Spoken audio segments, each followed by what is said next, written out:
Jonathan Reed, a wealthy man in his late 70s, sat alone in his silver Mercedes, tapping his thumb impatiently against the steering wheel. The AC struggled against the stifling heat, offering little relief. Having spent decades building a fortune in the real estate sector, Jonathan was accustomed to control, to efficiency, to things falling into place.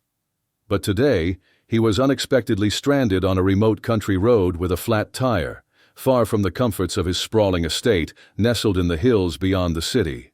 After several failed attempts to reach his roadside service, no signal, no service, he let out a heavy sigh and braced himself for a long wait. Just as frustration began to gnaw at him, he noticed a figure approaching in the distance. A teenage boy, probably no older than 13 or 14, strolled toward him wearing a sun-faded hoodie and scuffed-up sneakers, his walk purposeful. Jonathan watched the boy approach with narrowed eyes, unsure what to expect. "Got some trouble there, mister?" the kid asked calmly, his voice grounded with quiet confidence. "Yeah, flat tire, and my phone's useless out here," Jonathan answered, his tone laced with both relief and the faint discomfort of vulnerability. The boy gave a small nod. "I can fix that for you," he said without hesitation, crouching beside the wheel. "My uncle showed me how to change tires last spring. You got a spare?" Jonathan pointed to the trunk, and the boy moved quickly, opening it and retrieving the jack and tools with practiced ease. His movements were focused, methodical, far more mature than Jonathan expected. As he stood nearby, Jonathan felt something stir within him, an unfamiliar humility, a quiet recognition that wealth and power couldn't solve everything. He considered striking up conversation, maybe offering the boy something for his help, but the kid didn't pause or look up. He simply worked. Within minutes, the task was complete. The boy stood, brushing off his jeans, a quiet sense of pride on his face. "All set," he said. Jonathan reached for his wallet, pulling out several crisp bills and holding them out. "Here, for your time. I'm grateful." But the kid shook his head gently, holding up a hand. "Thanks, sir, but I don't need that. Just glad I could lend a hand." And with that, he turned and began walking down the sunlit road, leaving Jonathan standing alone, money still in hand, quietly stunned by a moment of grace he hadn't expected. The encounter lingered with Jonathan in a way he couldn't quite explain. Alone once more, he slid the bills back into his wallet and climbed into the driver's seat, watching through the rearview mirror as the boy's silhouette grew smaller against the dusty backdrop. As he drove, his thoughts kept circling back to the kid. There was something about him, a quiet confidence, not shaped by wealth or social standing, but rooted in something far more authentic. That night, as Jonathan sat alone in his expansive home, filled with things that usually brought him comfort, he couldn't shake the image of the boy walking away, content with nothing more than a satisfied smile. Later, seated in the deep leather chair of his study, flanked by shelves of books he rarely touched, Jonathan stared into the stillness. The soft tick of the grandfather clock was the only sound as his untouched dinner rested on a nearby tray. His mind wandered again to the boy. In his lifetime, Jonathan had interacted with countless people, corporate giants, clients, advisors. Every relationship had a price, a purpose, a transaction. Yet here was this young stranger who had helped him for no other reason than simple decency. He swirled the amber liquid in his glass, taking a slow sip. He recalled the boy's steady gaze, the way he moved with certainty, despite his worn clothes and dirt-smudged hands. There was something deeply noble in that presence, something that felt almost lost in the world Jonathan knew. By morning, he couldn't push the feeling aside. He didn't fully understand what compelled him. Maybe it was lingering guilt, maybe genuine gratitude, or maybe something else entirely, but it gnawed at him. He needed to find the boy. Guided by instinct, he drove back along the same winding stretch of road, eyes scanning fields and sidewalks for a familiar figure. The hours passed slowly as he stopped in small-town gas stations and roadside diners, describing the boy to anyone who would listen. Most simply shook their heads, but at a quaint little cafe, a silver-haired woman behind the counter finally responded, drying her hands on a towel. "Sounds like you're looking for Micah," she said thoughtfully. He's always lending a hand when someone's in a jam.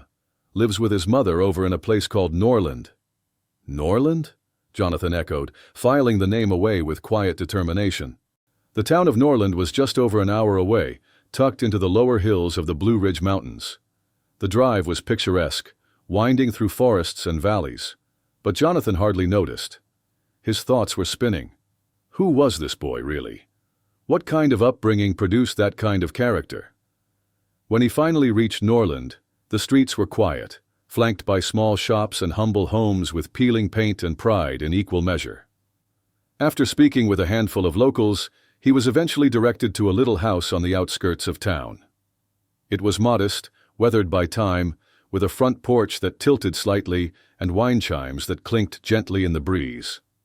Jonathan pulled into the driveway and sat for a moment, debating what he'd even say. Taking a breath, he stepped out and knocked at the door. It creaked open a moment later, and a woman in her early 40s stood before him. Her face was lined with exhaustion, but her eyes were kind and alert.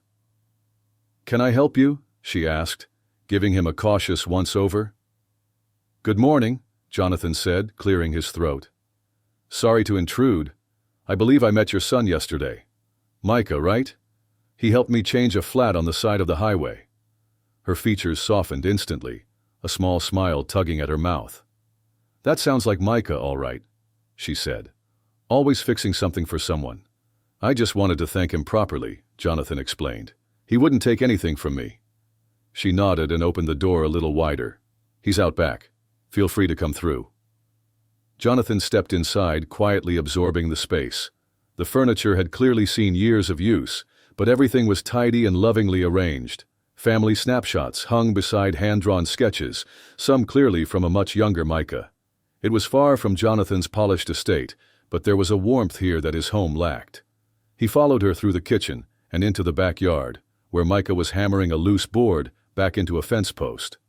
The boy looked up, startled but smiling when he recognized him. "Hey, mister," Micah said, brushing sawdust from his jeans. "What brings you all the way out here?" Jonathan chuckled, suddenly unsure of himself. "I just wanted to say thank you again. You helped me out when I had no one else to call, and I haven't stopped thinking about it since." Micah gave a modest shrug. It wasn't a big deal. But to Jonathan, it was. And he had come here to make that known. Micah leaned on the fence, his eyes steady and thoughtful. For a moment, neither of them spoke. There was a calmness in the boy's presence that made Jonathan feel oddly self-conscious, as if he were the one being measured now. "I don't think you fully understand how much it meant," Jonathan said at last, cutting through the silence. "Most people don't stop to help someone they don't know, at least not without expecting something in return." Micah tilted his head slightly, as if genuinely confused by the notion. "I never really thought about it that way," he replied. "If someone needs help and I can do something, why wouldn't I?" Jonathan was caught off guard by the simplicity of that answer. His gaze drifted past Micah to the backyard, the fence patched with uneven boards, the patchy grass barely clinging to green, the old swing set in the corner swaying slightly with rusted chains. It was clear this family didn't have much, but they made it work with quiet resilience. "You're a sharp young man," Jonathan said sincerely. "Your mother must be incredibly proud." Micah smiled and glanced toward the back door. "She does everything she can. I just try to pitch in when I'm able." Jonathan fell quiet again, letting the boy's words settle. He thought back to his own early years, growing up in a small, cluttered home with hard-working parents who had instilled in him the value of effort, of gratitude. Somewhere along the way, in the climb toward success, he had lost touch with that foundation.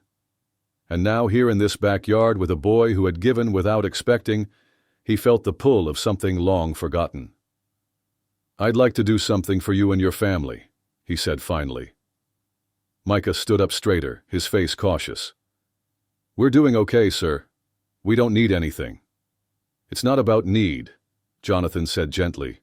"It's about doing what's right. You gave without asking, and I'd like the chance to return that gesture."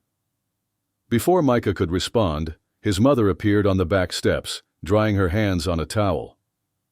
"Micah, "Wash up for lunch, honey," she called, then looked over at Jonathan. "Would you like to join us? It's just a simple meal, but there's plenty." Jonathan hesitated for a moment, unsure how to respond. He wasn't used to invitations like that, offered with such sincerity and without pretense. But something about her warmth left no room for polite refusal. "I'd like that very much," he said, stepping forward. Inside, the kitchen was filled with the comforting aroma of baked bread and roasted vegetables. The table was small, the chairs didn't match, but everything was placed with care and intention. Jonathan took a seat at the small kitchen table, feeling oddly out of place in his tailored jacket and polished shoes, amidst the simple, well-worn surroundings. Micah washed up at the sink and joined them, his easygoing grin never fading. As the meal began, Jonathan found himself unexpectedly drawn into their world. Micah spoke animatedly about his school projects, his love for building things, and his hope of becoming an engineer someday. His mother chimed in with stories of the neighborhood, her voice carrying a quiet pride for the close-knit community that leaned on one another in hard times. Jonathan listened more than he spoke, struck by the warmth and authenticity filling this modest home. For all his material success, the atmosphere here, full of stories, laughter, and genuine connection, felt richer than anything waiting for him back at his estate. After lunch, while helping clear the dishes, Jonathan turned to Micah's mother and said sincerely, "You've raised an incredible young man. He's got more integrity and heart than most people I've met." Her eyes shimmered with gratitude as she replied, "Thank you. He's a good kid. Life hasn't always been easy, but we've learned to find joy in what we do have." Jonathan nodded, his mind already swirling with ideas he hadn't yet fully formed. He didn't want to cross any lines, but walking away without doing something felt wrong. This family had unknowingly given him a gift, a reminder of values he'd buried beneath decades of ambition. That afternoon, as he pulled away from their street, he felt a clarity he hadn't experienced in years. This wasn't about pity or charity. It was about honoring their spirit, their strength, and the boy's quiet act of kindness. The next morning, Jonathan got to work. He called in favors, contacted former business partners, reached out to builders and suppliers. By midday, a plan was in motion. Within days, trucks rolled into Micah's neighborhood, workers unpacked tools and materials, and construction began. Jonathan stood by with a clipboard, coordinating each step, while Micah and his mother watched in stunned silence. "You didn't have to do this," she said softly, her voice catching as she looked at the fresh lumber and workers scattered across the lawn. "We've always managed." Jonathan turned to her, his expression sincere. "You've done more than just manage. You've built something real, with love and grit. You reminded me of what I'd forgotten. Let me give something back." Micah, unusually quiet, stood beside her, processing everything. Jonathan crouched slightly to meet his eyes. "You taught me something important, Micah. Helping someone isn't about how much you give. It's about being there when it counts. I want to be one of those people for you." Over the course of several weeks, the little house in Norland underwent a transformation. The creaking porch was torn down and rebuilt with strong, polished wood. The roof was reinforced and reshingled, and the old, rusted swing set in the backyard was replaced with a brand new one. Inside, walls were given fresh coats of paint, the worn floors were restored to a gleam, and the kitchen was updated with modern appliances that breathed new life into the space. At first, Micah tried to pitch in, helping carry supplies and sweep up sawdust, but Jonathan gently told him to take it easy. "Right now," he said with a chuckle, "your job is just to enjoy being a kid." Still, Micah found himself drifting toward the action, watching intently as the workers measured, cut, and assembled each piece of the house. One of the builders, a broad-shouldered man named Frank, noticed his fascination and invited him to help with small tasks, measuring boards, sorting tools. Soon, Micah was full of questions, and his enthusiasm was contagious. Jonathan observed from a short distance, a feeling swelling in his chest that he hadn't felt in a very long time: purpose, connection.